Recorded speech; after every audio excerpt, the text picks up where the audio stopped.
What's up, OTF? Head Coach Adam here.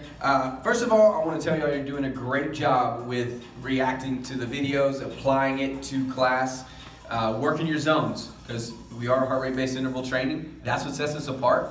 And you're working your zones. You're working your base pace, your green zone, your push pace, your orange zone, and those all outs, giving that max effort. So we're still going to stick with the zones, but today we're going to turn the focus to the rower. We've been talking about the treads a lot.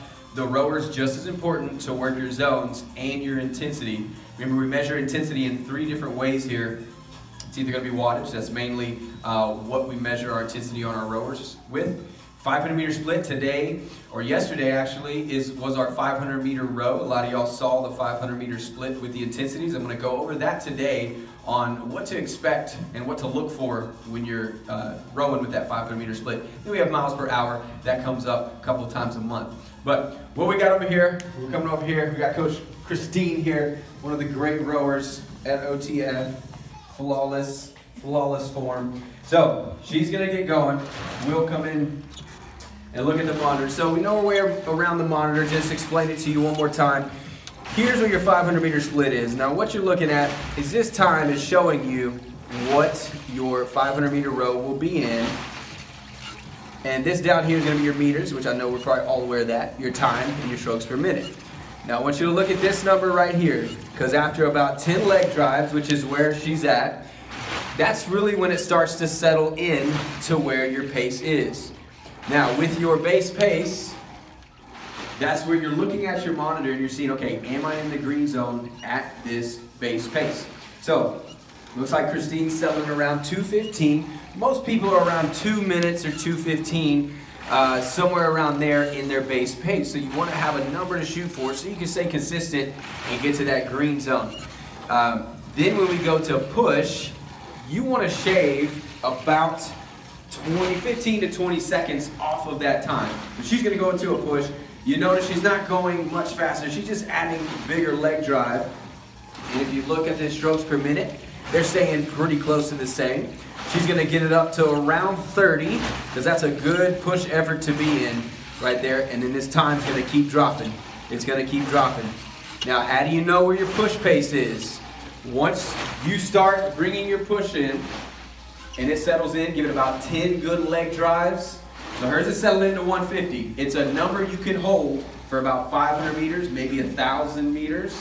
Hold it consistent. You don't want it to drop by more than 10 seconds. So what I mean by that is if she's leveling out at 1:50, and then it's saying 300 meters, she's back to 2:15, that means she came out a little too hard with that push. So she's probably in the orange zone at this pace. If you're getting to the red zone on your push row, back off a little bit. Probably not going to be able to maintain that. How far did we get? You almost got 500. Keep going. So it's just important to work your zones here. We're not just looking and checking in to see, hey, where are we at? What am I doing? Try to make a mental note of where it pairs up to and know that, okay, when I come in and it's 500 meter split time, my base is going to be 2:15. My push is going to be a 2 minutes, maybe a 1:55, maybe a 1:50. I'd say a really good goal to have a push pace is a 2-minute flat 500 meter row.